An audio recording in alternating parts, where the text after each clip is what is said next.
So good day everyone. We are going to report chapter 4, which is training and continuous professional education. So now we're taking a deep dive into the world of personality development and self-management strategies. So this chapter we will tackle about IQ, AQ, and AQ. Social skills and building a strong personal branding and image enhancement to mastering communication and etiquette and decorum and interviewing techniques. This chapter covers a range of essential topics that can help individuals excel in their tourism careers. This part highlights the high turnover rate and burnout in the industry, emphasizing the need for managers and employees to possess these 3K qualities. First is the IQ, or the intelligence quotient, refers to a person's cognitive abilities, including their ability to think, process information, express themselves, and make decisions. Second is the AQ, or the emotional quotient, represent a person's ability to understand and manage their own emotions as well as the emotions of others. And the third is the AQ, or the adversity quotient, measures a person's resilience and ability to cope with challenges and setbacks. This part emphasizes the intelligence is multifaceted and cannot be solely measured by a single IQ score. It suggests that individuals possess different strengths and abilities, and that recognizing and nurturing this diverse intelligence is crucial for success in various fields, including the tourism industry. So as you can see sa side picture, it introduces the concept of multiple intelligence, which is the visual, spatial, the ability to perceive the world visually and spatially. And second, musical, the ability to understand and create music. Third is the bodily kinesthetic, the ability to use one's body skillfully. Fourth is the interpersonal, ability to understand and interact with others. Intrapersonal, the ability to understand oneself. Verbal linguistic, the ability to use language effectively. Logical mathematical, the ability to reason logically and solve problems.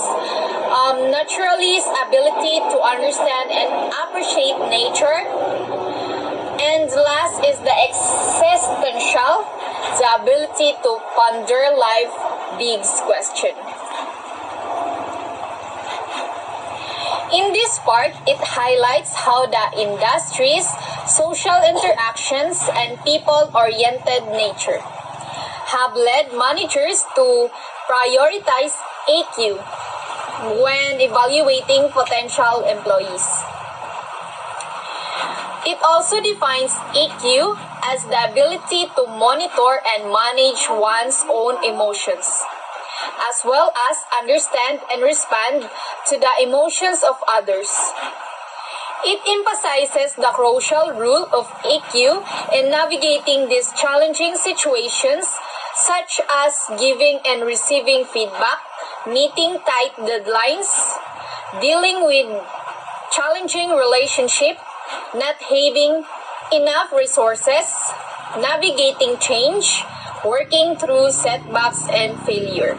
At work, AQ is manifested in many ways, such as how employees interact and conduct productive meetings, the quality of service rendered to guests and tourists, upholding the integrity and good governance in all processes, the way business owners and superiors treat their employees and subordinates, observing ethical practices in negotiations.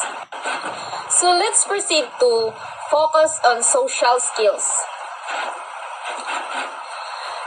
Emphasize the importance of social skills, also known as soft skills, in the tourism industry. It highlights how these skills are essential for long-term success and are considered the core of a person's emotional intelligence, or the EQ. These soft skills involve not only direct interaction with clients but also the management of teams whose goal is to satisfy customers in a labor-intensive industry. Customers are the driving force behind the organization's existence and growth, as they are the source of funds that pay for salaries, utilities, rent, and other business expenses. It emphasizes that employees and managers must strive to not only satisfy but also delight customers, ensuring their continued patronage and the organization's success. These are the essential elements of excellent customer service, emphasizing that every interaction where a customer engages their senses and expenses, a product or service directly contributes to their overall perception. These are the concept of customer service through these two examples. First picture represent a sketch of a flight attendant in a uniform. This example highlights the importance of maintaining a professional appearance and adhering to company standards as part of providing excellent customer service. Second picture represent also a sketch of a plate with bread and butter. This example demonstrates the importance of providing a welcoming and comfortable experience for customers, even while they wait for their order. Offering complimentary food or beverage is a common practice in the hospitality industry to enhance customer satisfaction. These are the essential key skills for success in the tourism and hospitality industry. First is the networking, or the key skills needed in the tourism and hospitality industry is to be able to network effectively. Second is the communication. The skills that highly valued in the industry, and the higher one gets in the hierarchy, the more important they become each day. Involves contract with people of varied backgrounds, ages, nationalities, religions, and temperaments. Third is the flexibility. Compared to other professions, hospitality and tourism jobs often demand that employees work odd hours like night and weekends. Organizational skills at a premium in the hospitality and tourism trade. Languages, knowing and being able to speak a third or fourth language apart from one's native tongue in English is a particular plus in the hospitality field, as it increases one's value as an employee. Commitment. It may sound trite to mention this one, but it can be noted that many young people start in the tourism and hospitality industry with an enthusiastic outlook, but don't realize how demanding the work is, and consequently get either burned out or bored quickly. Self-efficacy. It is essential that tourism and hospitality professionals be prepared to accept challenges in the workplace, no matter how difficult the task may appear. Multitasking being able to fulfill multiple roles in a hospitality or tourism enterprise is a way for employees to render themselves indispensable to their employers. And the last one, cultural awareness. Hospitality and tourism enterprises are more likely than most to deal with customers of various nationalities and cultural backgrounds. My part of this report, it emphasizes that success in this industry requires a combination of technical skills, interpersonal abilities, and a positive, adaptable mindset. The next topic is all about personal branding, and it will be discussed of the next reporter. Professional branding and image enhancement. So every person is considered to be unique and special, made up of his or her physical, intellectual, social, and economic, and spiritual attributes. Like to a product or community, one must develop and enhance his or her personal branding. Discuss an indelible image in the minds and hearts of internal as well as external stakeholders. So here we can learn, here in personal branding and image enhancement, we can learn how to groom properly ourselves and be hygienic. Also, we must learn how to speak and behave in a professional manner. So as we tourism student should be neat and clean. As we start our journey as tourism student, we seek a self-improvement, not just to look good but also to speak and behave as a professional. So later on, my group mates will discuss on how to speak and behave in a professional manners. Groom and hygiene. So one's professional image is a reflection of an employee's entire organization. Credibility and integrity are vital in the conduct of a tourism and hospitality professional works. Professional image also contributes to efficiency, productivity, and morale. Moreover, it promotes goodwill and an improved network. Professionalism leads to personal growth and career development. Like how you dress up for special occasion, your appearance at work are also matter. When you look good, you feel good, and you work better. This is especially true in the tourism and the hospitality industry, where first impressions are everything. So when you present yourself well, it not only benefits you but also your whole team and company. It can lead to better relationships with colleges and customers, and can even help you advise and your career. So, what influences professionalism and appearance? So, we have here six. First is professional standard. So, many job has specific dress codes. This means you need to dress a certain way to look professional. For example, a lawyer might wear a suit, while a chef might wear a uniform.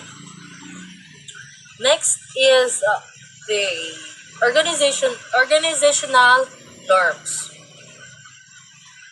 So many companies have specific rules about what you can wear to work. They might provide uniforms or have a dress code that everyone needs to follow. For example, a restaurant might require all staff to wear a specific shirt and pants. Next is physical or the body and face features. When you're choosing clothes, it's important to think about your body shape and skin tone. For example, if you're tall, you might want to avoid clothes that make you look even taller. And if you have fair skin, you might want to choose colors that complement your skin tone. So that is physical or body and face features. So next is the professional taste and fashion sense. While it's while it is important to follow company rules, you can still express your personal style. Just make sure your clothes are appropriate for work. For example, you could wear a colorful scarf or a unique piece of jewelry. That is the personal taste and fashion sense. So personal taste and sense, they have three rules and fashion choices in work. So first is the comfort over fashion is the most, diba? Let's say for example, if you're going to wear high heels and you are not comfortable with it. So, mas pilion gid nato na magsuot na lang og not too long na heels just to feel comfortable. Diba? Maka-work ta og tarong pag comfortable ta sa tuwag isuot. So, second rule is the mix matching should be tasteful. So, let's say for example, your top is color white, then you should mix or you should match it with something na ma-match ang color white ka top sa imong bottom. Third rule is when in doubt, so stick to the classic and basic and avoid risky look choices. So, as I've said kanina, diba, sa rule number 1, if you're going to wear heels, tapos nakay-doubt na basig ano ka, anana. So, mas better na nga mag-stick na lang ka sa basic ones para ma-avoid po na to. And we should avoid risky choices, diba? So, next is the suggestions from one's circles, media, and trends. So, it makes sense to seek opinions and advice from friends or family members. Also, kanang sa mga tao na have good fashion sense. So, it's always a good idea to ask for advice from friends, family. You can also look at fashion magazines and website for inspiration.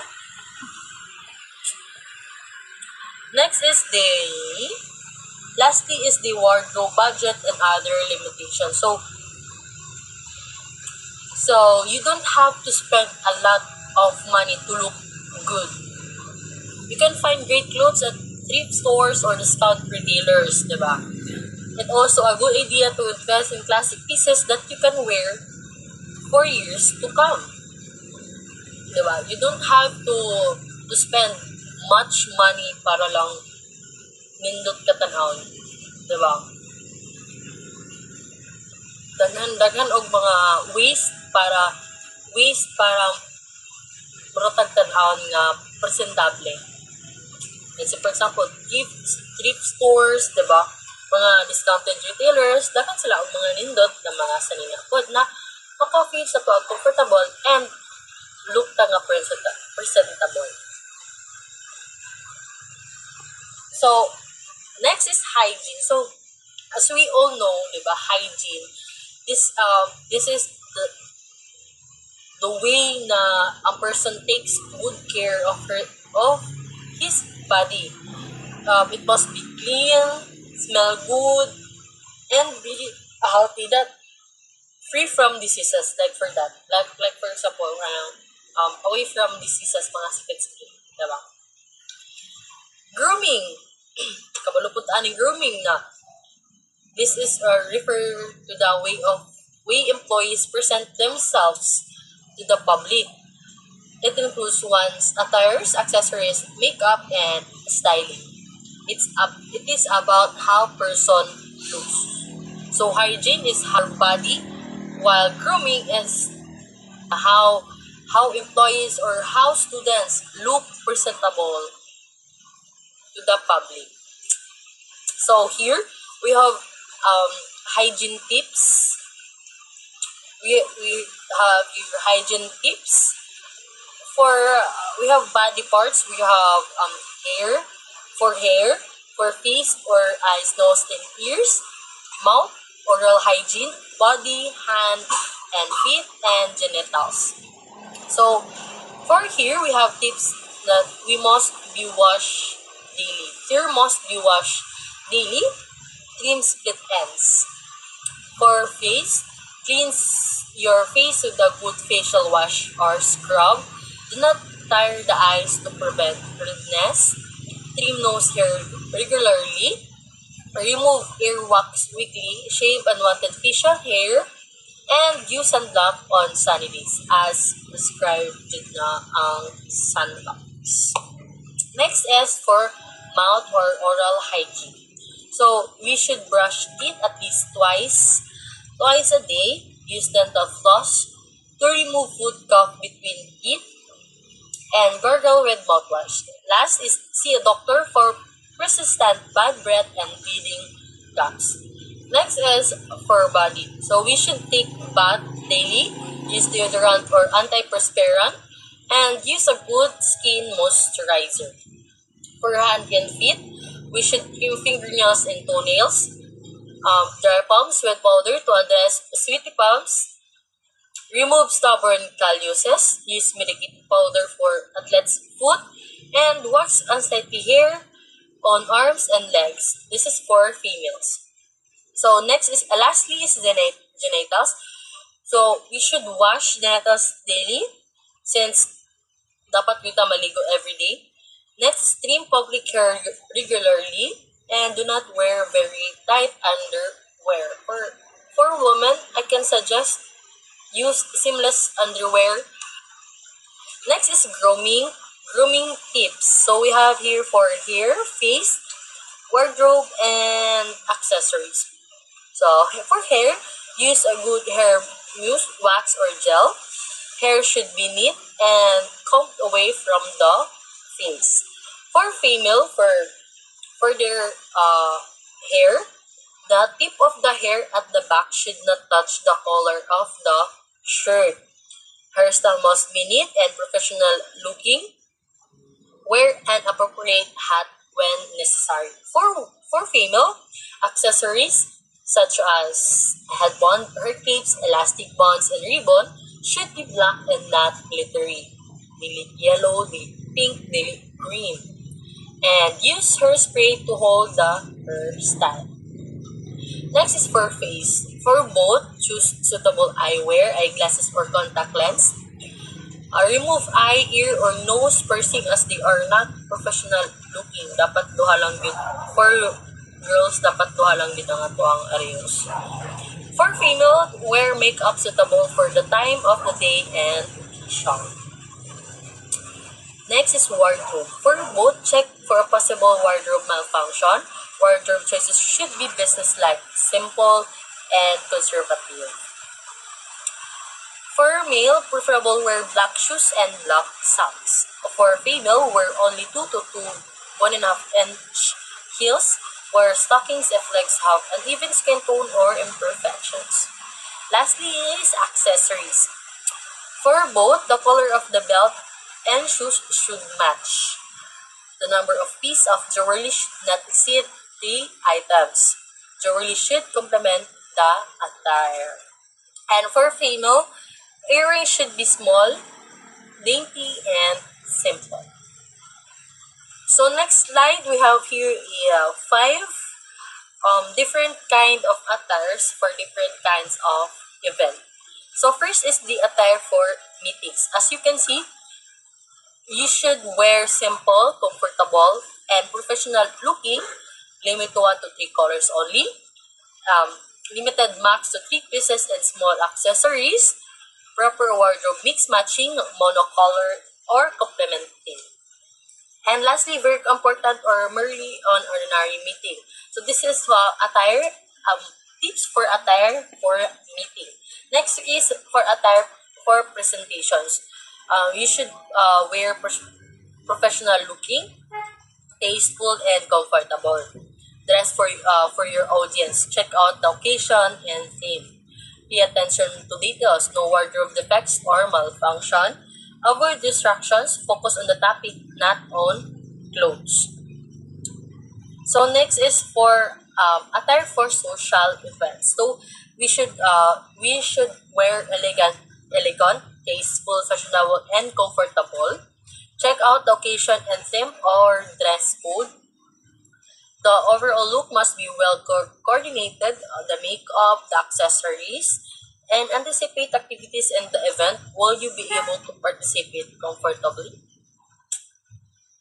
Next is for attire for travel. So, attire for travel, it should tasteful, comfortable, and coordinated. Travel light, number of days, daily wardrobe. Anticipate temperature and weather changes. Welcome event in time for a wardrobe change. And time management for delayed flight, check-in luggage, change plane, connecting flight. Lastly is for attire for field work. So, you should wear professional looking, comfortable, and light. Business to smart casual, consider number of days when packing a wardrobe. Anticipate weather and temperature forecast, and who are you interacting with.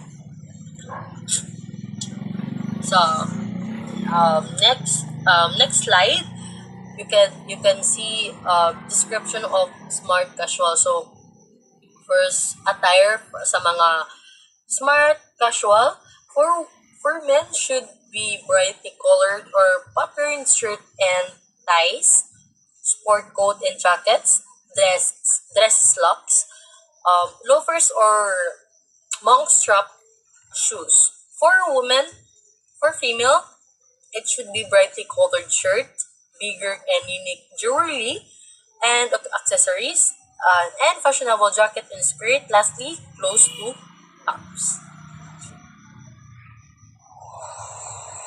Good afternoon, everyone. So next, we're going to tackle about the communication skills, a crucial aspect of effective interaction in both personal and professional settings. The material outlines key components of effective communication and the communication process itself. Types of communication. Communication categorized into three main types. First is verbal communication. These spoken or written words, encompassing various forms such as instructions, greetings, meetings, inquiries, complaints, interviews, presentations, suggestions, conversations, and phone calls. Next is written communication. These utilize written text including correspondences, welcome letters, policies and procedures, emails, social media posts, and text message. So next is nonverbal or visual communication. This encompasses nonverbal cues such as smile, facial expression, hand signals, level of confidence conveyed through posture, posters, signage, and even handshakes. These elements significantly how the message is conveyed, received, and interpreted. So components of good and effective communication. Effective communication requires more than just conveying information. Several key elements contribute to its success, which is audience engagement. Always check your audience is understanding and engaged. Actively listen, ask clarifying questions, and acknowledge their input. Second is clarity and conciseness. Avoid jargons useless unless communicating with colleagues who understand it. Keep sentences direct to concise to prevent confusion. Next is relatability and sincerity. Personalize your communication to build credibility and impact. Be genuine and transparent to foster trust. Next is managing misunderstanding. Anticipate and address potential misunderstanding, proactively control and brewing conflicts through clear and empathetic communication. So next is communication process. The communication process is depicted as a cyclical model involving sender, the individual or group initiating the communication, message, the information being conveyed, delivery, the method of used to transmit the message, verbal, written, or visual. So the receiver, the individual or group receiving the message. Feedback, crucially, the receiver's response or reaction to the message. Without feedback, communication remains incomplete. The 8 purposes of communication. The 8 key purposes or intentions behind communication. First is to inform and create awareness. Second, to address concerns. Third, to express oneself. Fourth, to promote action. Fifth, to build rapport and trust. Sixth, to educate, improve understanding. And two, modify behavior. So next is there are several sets of barriers to effective communications. Effective communication is often hampered by various obstacles. These barriers can be categorized into four main groups. First is barriers related to receiver information. So here, the problem lies with the recipient of the message. Visual or hearing impairments, personal biases, prejudice, or being caught up in workplace. Conflicts or politics can be all hinder understanding and interpretation. Second is barriers related to the methodology. This refers to method of communication use. Using an inappropriate or ineffective method like email for an urgent matter, poor pacing, or an unsuitable approach can all lead to miscommunication. The third is barriers related to the message. This describes barriers related to the message itself. The message can be unclear, contain language references, have a positive or negative tone, or to be poorly worded, all of which can negatively impact communication process. Fourth is barriers related to environment. External factors like noise, distractions, and overall communication environment can significantly impact the clarity and reception of the message. A noisy office or a distracting meeting, for example, can make difficult focus of communication at hand. So, types of communication in the corporate world. First is the passive communication. This is characterized by a more submissive instance and approach to interacting with fellow employees, superiors, and customers. Individuals avoid expressing their own needs and opinions, often prioritizing the needs of others. This can lead to resentment and unmet needs. Second is the passive-aggressive communication. The employee doesn't care much about himself and he does not care about others. He tends to be submissive on some issues but contradicts on other issues. This approach involves indirectly expressing negative feelings or resentment. The third one is aggressive communication. This is characterized as a constant hostile attitude and behavior toward colleagues and most likely exudes a vigorous personality. This style involves expressing oneself in a hostile or demanding manner, often disregarding the feelings and needs of others. And the fourth one, assertive communication. This type of communication refers to a person's ability to express both positive and negative ideas and feelings in an open, honest, or transparent, direct yet respectful way.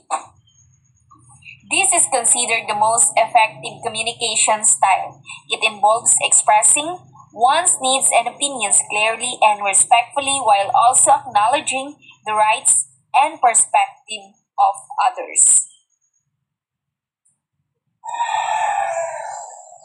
So, identifying assertive communication. Assertive communication isn't just about what you say, but also how you say it. The evident in both actions and decorum. 6 key characters define assertive communication, which is eye contact.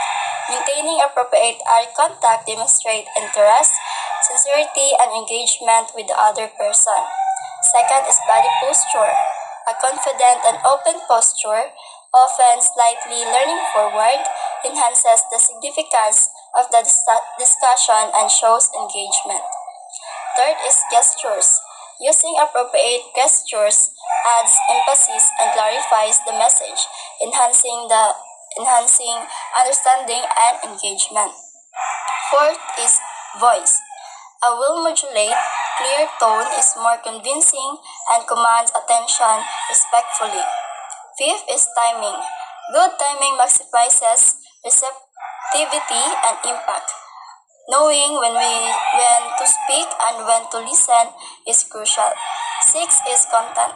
The choice of words in your narrative should be precise, clear, and reflect conviction in what you want to convey.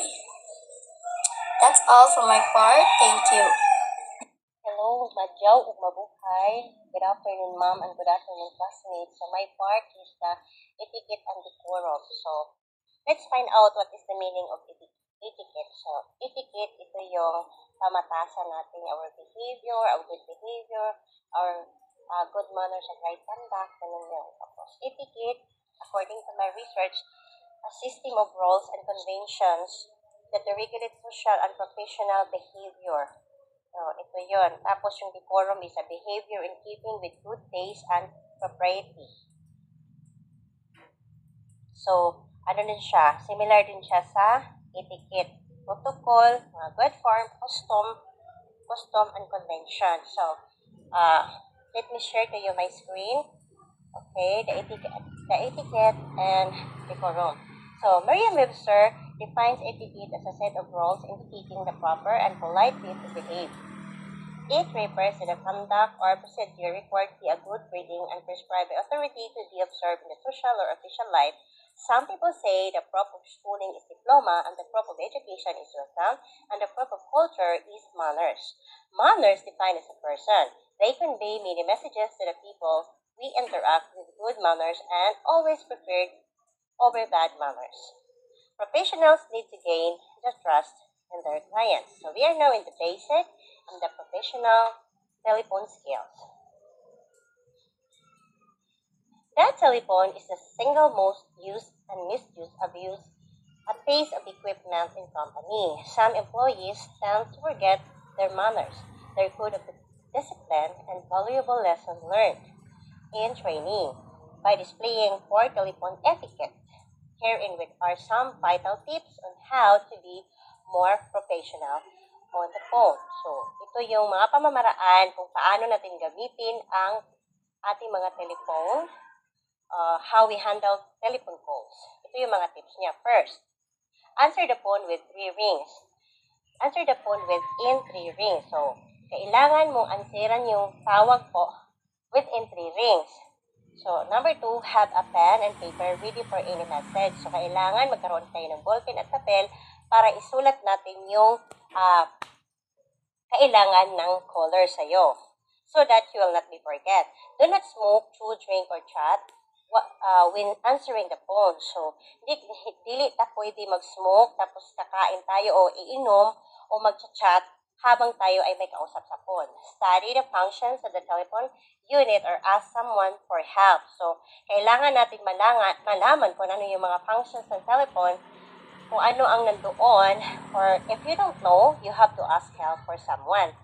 Have a standard phraseology greetings, thank the caller, introduce yourself, and company, and offer e-services. So, for example, good morning, thank you for calling. Soler, Nate speaking, how may I help you? Parang ganon. Meron ka na pambungad, good morning agad. Tapos, you have to thank the caller, and then, magpakilala ka kung sino kayo. Ano yung pangalan mo. Then, if you need a transfer caller, say, please hold, and I will transfer you now. Tapos, pag kailangan mo na i-transfer yung caller sa iba, sabihin mo sa caller na maghintay muna, sinasabi, please hold, and I will transfer you now. Whenever instructed or possible, screen calls politely before connecting. So, kailangan na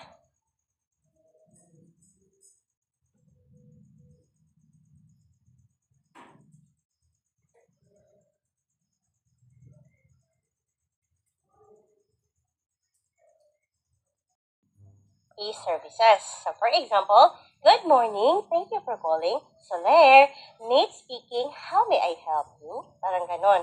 Meron ka na pambungad, good morning agad. Tapos, you have to thank the caller, and then, magpakilala ka kung sino kayo. Ano yung pangalan mo. Then, if you need a transfer caller, say, please hold, and I will transfer you now. Tapos, pag kailangan mo na i-transfer yung caller sa iba, sabihin mo sa caller na maghintay muna, sinasabi, please hold, and I will transfer you now. Whenever instructed or possible, screen calls politely before connecting. So, kailangan na dapat talaga na maging polite tayo kung makipag-connect tayo sa mga tumatawag sa atin. When a very bad mood or emotion gets someone else to answer the phone, then cool down and compose. So, kung hindi ka ng, halimbawa, no?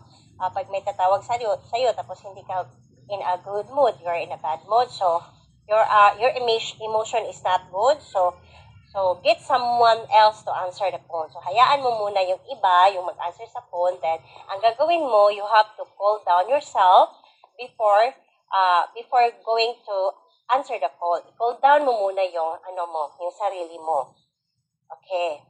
Then put down the phone gently on the receiver or cradle. Tapos after that, the calling happened, ilagay mo yung phone, pinahinay talaga. You have to be careful sa lalagyan ng phone pagkatapos ng conversation mo with the caller. Then the basic and professional telephone skills. So these are the basic professional telephone skills. First, when the party called is not available, take the message and avoid the sorry for the inconvenience. May napindot naman ako. So, answer the phone with insurance, ganon. So, dito na tayo sa basic professional technology skills. When the party call is not available, take the message and avoid disclosing too much information. Kung ang tumatawag po ay hindi po available, when the party call is not available, kung tinatawagan po ay hindi po available, so sabihin mo na lang mag-iwan ka ng message para masabi po sa tinatawagan mo na wala dito, na hindi po available. Tapos, iwasan po natin ang magbigay ng mga informasyon too much to the caller because we do not know kung ano yung kailangan nila at sino po sila because that is very good etiquette talaga na alamin na hindi dapat na kung sino yung tinatawagan, siya lang yung may kailangan po. So, avoid na po yung mag-too much o magbigay ng mga informasyon na hindi na po talaga kailangan. That is a good etiquette po. And then, refrain from chatting with seatmates. So, refrain mo yung mag-chat ka sa seatmate mo during your meeting. Turn off your phone, the silent phone in your cellphone. Alam na natin to, dapat pag mag-meeting, off mo na yung cellphone mo para maintindihan mo ano yung meeting. Then, if you need to answer or make call, kung kailangan mo talaga yung, i-answer mo yung call, baka emergency, you have to excuse quietly. Mag-excuse na yung sarili mo. Excuse ka muna, tapos in a quiet way na lang po. Ganun yun. That's the best way. Tapos, so, ito na yun, no? So, another na naman tayo. So, let's the continuation po tayo sa meeting etiquette. So, let me share to you my screen. React or behave positively and not aggressively on issues discussed. Wait for your turn to talk when the chair acknowledges you. Contribute to discussion when the food is served. During the meeting, wait until the chair gives the snack or meal. Don't sleep, yawn, or stretch out during the meeting. Ask relevant questions. If things are not clear, don't hesitate to ask questions for clarification. Do not leave the earlier than the seat adjourn time. Don't hang out after adjournment. So, ganito yun. Sa meeting etiquette na naman tayo. Tinuturuan tayo dito. Mag-react tayo, behave. How to behave. How to react. No? Na mag-behave tayo. No? Tapos, hindi masyado makipag-argument, ganun ba. Wait for your time. So, hintayin mo muna yung time mo. So, while i-acknowledge ka, like for example, Fatima, you can talk now, you can speak, o parang ganun. So, hintayin mo yung permission before you have a conversation by yours. Together with your office mates, ganyan. So, hayaan mo muna na i-acknowledge mo na yung pangalan mo before ka magsalita. So, when food is serve during the meeting. So, kung yung pagkain, nandun na yung pagkain sa meeting, maghintay ka muna na magsabi yung tagapagsalita ng meeting ninyo na, sige, pwede nakakain. Parang ganon. Don't sleep yun. So, huwag ka matulog during the meeting. Of course, paano mo naman malaman yung mga meeting ninyo pag natutulog ka? So, that is a very important thing to do na you have to focus on what's your meeting all about. Parang ganon, no? If things are not clear, kung hindi pa talaga klaro sa'yo, so huwag kang don't hesitate to ask. So, ask question, clarification, ganyan. Do not leave the earlier than set adjournment time. So, huwag ka munang aalis hanggat hindi pa natapos yung meeting ninyo. No? Don't hang out after adjournment. So, parang ganyan ba?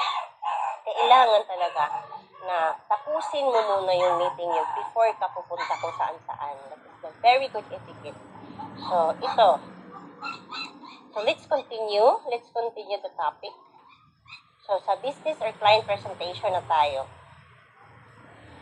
Okay. Managers and professionals in the tourism and hospitality industry, particularly frontliners, example, guest relations officers or term GRO, no? Guest relations officers, account executives, bank coordinators, duty managers, receptionists, food and beverage staff, and the business center secretaries make a presentation to clients such as conducting showroom, hotel tour, discussing a proposal to a prospect, presenting an amenity, etc.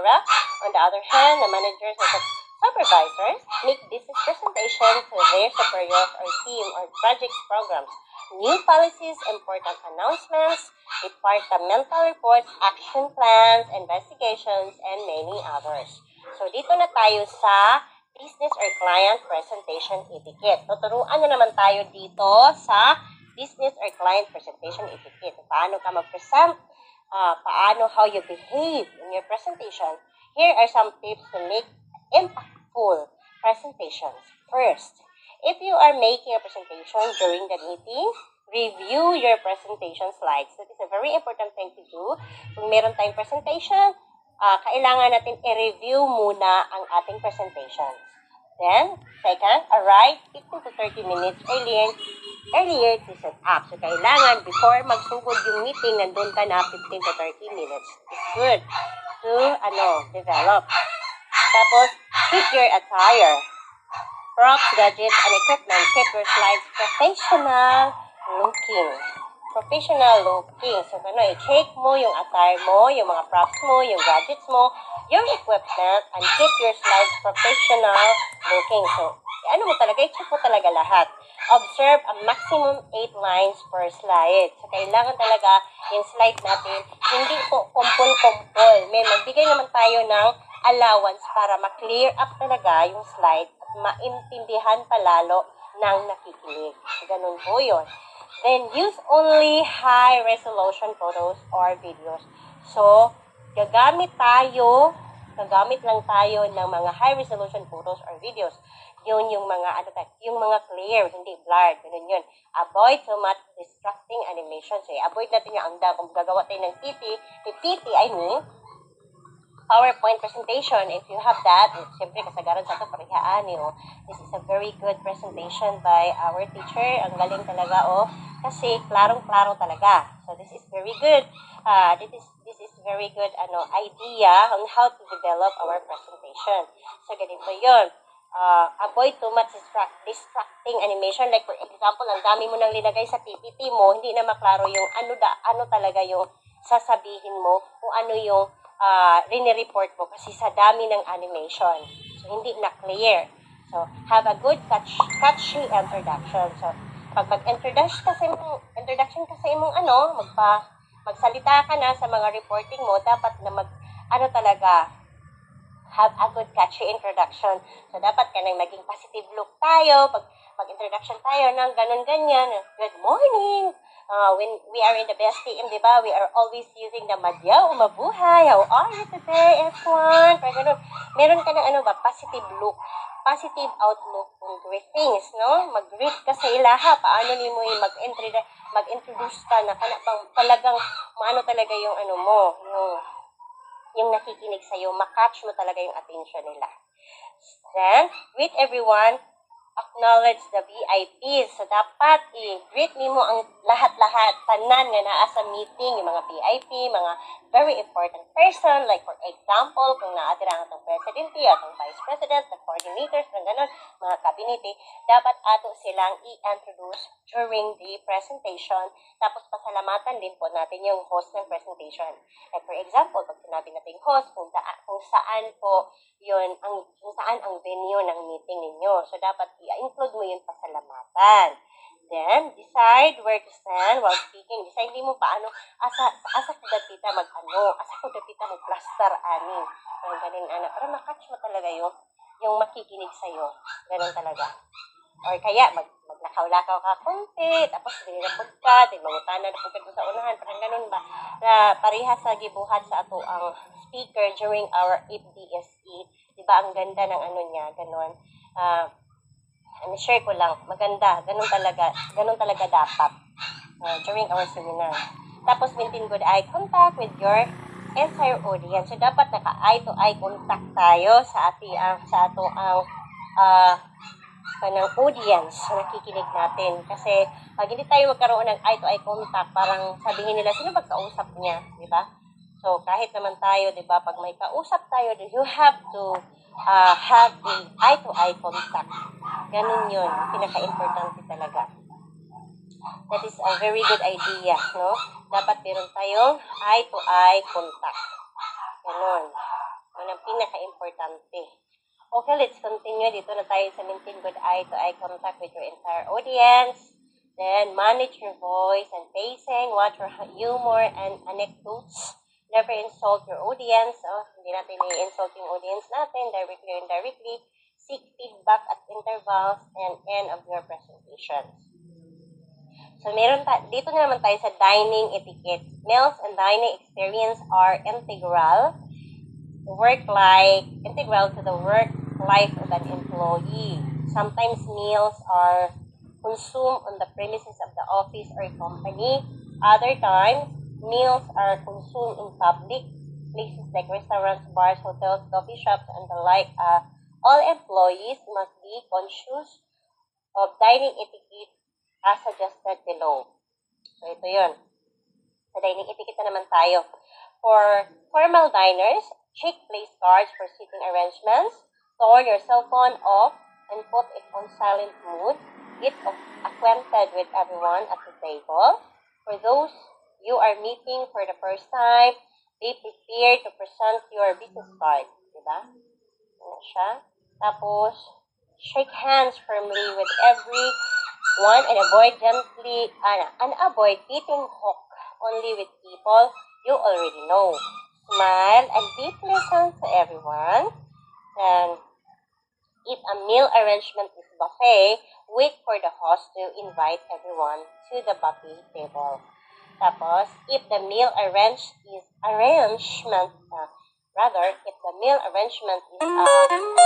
la carte, do not order the priceless item on the menu if you are not the one paying the bill. If the group agrees, order with large portion and me started, example, family style, or serve in a smaller serving. Refrain from talking an excessively loud voice or when your mouth is full. Ganun yun. Ay, avoid natin yun. So, sabi nila, don't talk if your mouth is full. So, continuation in dining etiquette, keep your napkin on your lap, chew your food quietly with your mouth closed. Never tilt back your chair while in the table. Refrain from sneezing, coughing, or blowing your nose at the table. Best to do it in the restroom. Do not play with the food or table cutlery. Refrain from chasing someone who has shown poor manners at the table. Do not put elbows on the table or slouch. Do not make unnecessary noise while eating. Refrain from staring at anyone as it is generally considered rude. Do not eat with your fingers unless finger foods are served, like for example, pizza, french fries, chips, and veggies. When eating native food, example, barbecue, protein, etc., use the beeps or wipes, usually provided by the restaurant. When using the paper napkins, never bowl them up or allow stains to show. The correct sequence in using the cutlery, is from the outside to the inside part of the dinner plate. When you want something to be passed on to you, politely say, kindly pass the chicken relleno, please. So, you always use the please. Ganon yun. Thank you so much. Thank you so much for listening, classmates, and also mom. Thank you so much. Mabuhay ug magyaw. God bless and good afternoon. Morning everyone, I am Carlan Leon Tugaon.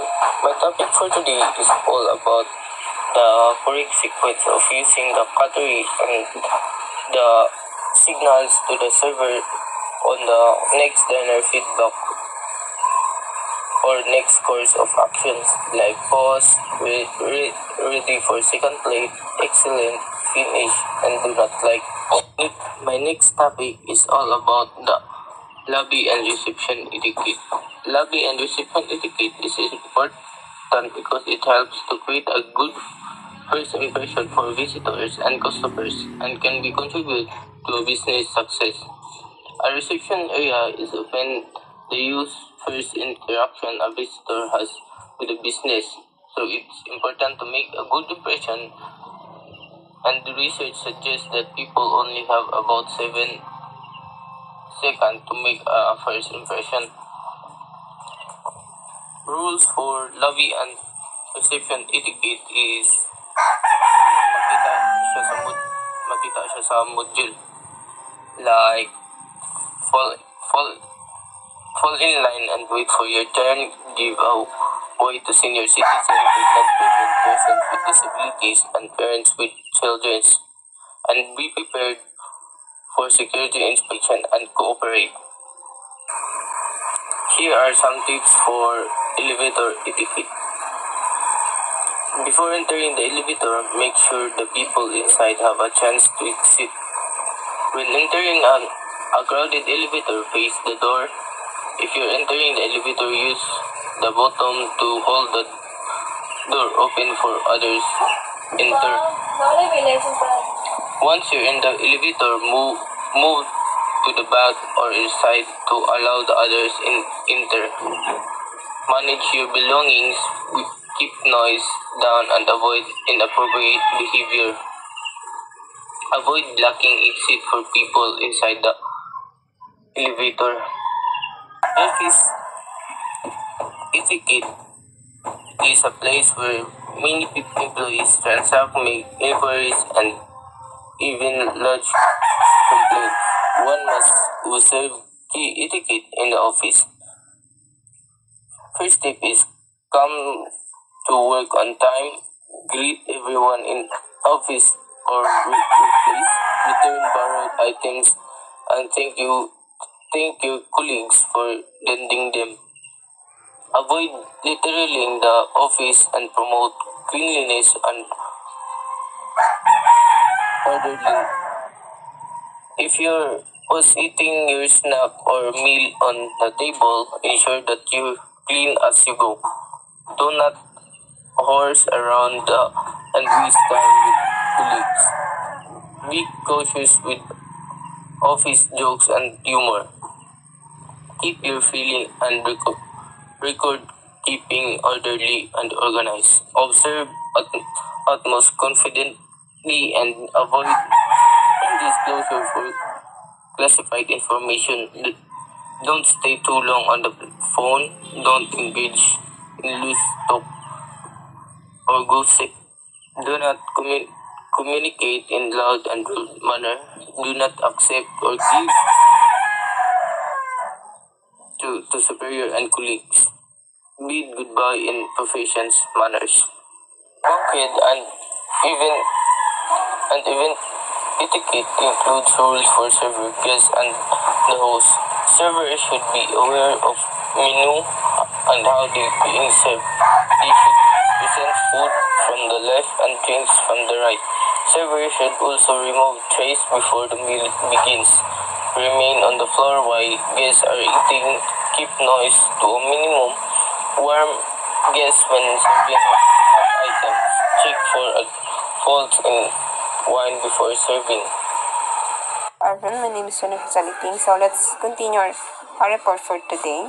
Seminar and conference etiquette. So many tourism and hospitality companies conduct training courses, workshops, seminars, and conferences for their managers, supervisors, and staff. So there are specific etiquette practices in this event. So first of all, if formal wish as a seminar, so you must wear formal dresses to look presentable. First, come 30 minutes earlier for registration. So as I naka-try naman po ko kuan sa seminar, sa akong reason, gusto ko magsayo para di ko mahatudan og bangko. So if ever man you are in a formal way of seminar, you must come early para maka-ready ka or something, maka-ready ka for the registration. And then make sure you have everything you need prior to entering the conference hall, like the meal stubs, the kits, conference ID or badge, conference program, hands-out, and pen. Then next is turn off or put your cell phone on silent mode. So this bawal para dili makadisturb ka if ever magsugod na ang seminar, turn off your phone in a silent mode. Kaya if ever na mo tawag, dili siya maka-disturb sa presenters tubangan. And dili po siya something na ano. And then, observe the seating arrangement. Try to get a good seat with a good view of the main stage. Yes, and never take a seat at the presidential table or table for VIP. So, naamoy sari-sariling arrangement. Lahayang sa VIP, sa normal seats and such. So, if you are in a kanang normal seats lang, atos dito sa seats na kung asan nimo kanang makita nimo ang good view sa stage sa presenter para makapaminaw ka og tarong. Then, refrain from going in and out of the conference hall. So, if you see familiar faces, greet them briefly in a low tone and then proceed to your seat. You may meet them later and engage in lengthier conversation. So, if you see familiar faces, smile in a low tone kay later on mag-interact man happen mo. So, it's a way of like polite na just smile and pansinin niyo sila. Like, hi, hello, good morning, good afternoon. Just politely excuse yourself and exit para di ka makaistorbo sa uban pang mga naminaw sa presenter. And if not man pod, dili lang masigig tindog-tindog kay basig makadisturb ta sa mga tao na naminaw. Next is transportation etiquette. Employees travel to work in their clients. Sometimes they travel out of town or overseas using a variety of modes of transportations. For example, on land, sea, and air. So here are some important etiquette tips when traveling. Fall in line and wait for your turn to purchase tickets. So, mag-fall in line ka sa counter para dili magsamo. Kay daghan mo dyan nagtao, mag-fall in line ka agtang, di ka magsingit-singit. Kay tanan mo makita. As a matter of courtesy, give way to pregnant women, elderly persons with disabilities, and adults with small children. For example, makita mo ka ganun pregnant woman, you can make them, you can offer them your line para mauna sila. And submit yourself to security checks. So first, nadyo yung mga security na dina-check yung mga gamit before boarding. Offer your seat to disadvantaged person in public transportation. For example, makakita ka ng pregnant women or mga tiguang na, you can offer your seats to them. Always put on your seatbelt in a car or plane. Lock all doors and pull up all windows. So, safety first always put our seatbelt on. In a car, don't engage driver in a conversation. Kasagaran sa mga driver, mag-initiate na sila og questions. Don't change the positions of the mirrors. They help the drivers in observing precautions. So if namin ka, ayaw lang tarugang mirror, kay kanang side mirror is mga tabang mo sa driver na makita ang nasa likod kasi nabi nagsunod sa ilaha para iwas sa disgrasya. Next is don't smoke, drink, or eat in the car or to preserve a good smell and ventilation. So, pag smoke ka, mukhaan ka dito ng kasagawas ka. If mag-smoke ka sa sulod, magtuyok-tuyok lang ang aso sa car. So, naayod yung mga bad smell. Lain kayo na siya. Pag naanap po yung lain pasahero, makasimot yung anak. Then, don't raise your feet on the upholster on seat cover. Not remove your shoes in the car. So, as proper etiquette jud nang dili na to itaas-taas atong mga tiil sa kuan sa ato ang mga bangko, and don't I'm sorry for the noise. Okay, heavy luggage should be kept in back trunk of car or the luggage compartment of a bus and van. So, kasagaran sa mga dugat na mga gamit kay ginabutang siya sa likod, sa trunk, or sa compartment. And mga handy ba ay mga bags lang na pwede rin mo kanang mga gaan, pwede rin mo putang sa mga seat. Next is avoid touching any body parts of your seatmate. It may be offensive to female passengers. If traveling a short distance, it is best to sit or near the bus exit and along the aisle. So, avoid mag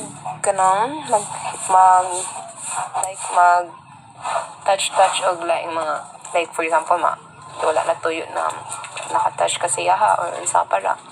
If ever man babaeng. Next, interview etiquette. Employees are subjected to numerous interviews while employed in a tourism or hospitality establishments. So there are the various etiquette during an interview are as follows. First is arrive 5 to 10 minutes earlier. So, always should ta sayo sa toang atuan sa tong trabaho para ma-ready ta if ever sa pag-work na to sayo ta permit. Exchange pleasantries and business cards and to introduce yourself properly as the start of the interview. Do not forget to introduce yourself first. Then check seating arrangement. Observe good eye contact at all times and do not stare as if it is impolite. Internet etiquette. The use of computers and internet and tourism-oriented companies has become the norm. For example, the use of office internet for work-related tasks only. Do not open unsafe sites or message received from unknown sources, as these sites may contain computer viruses.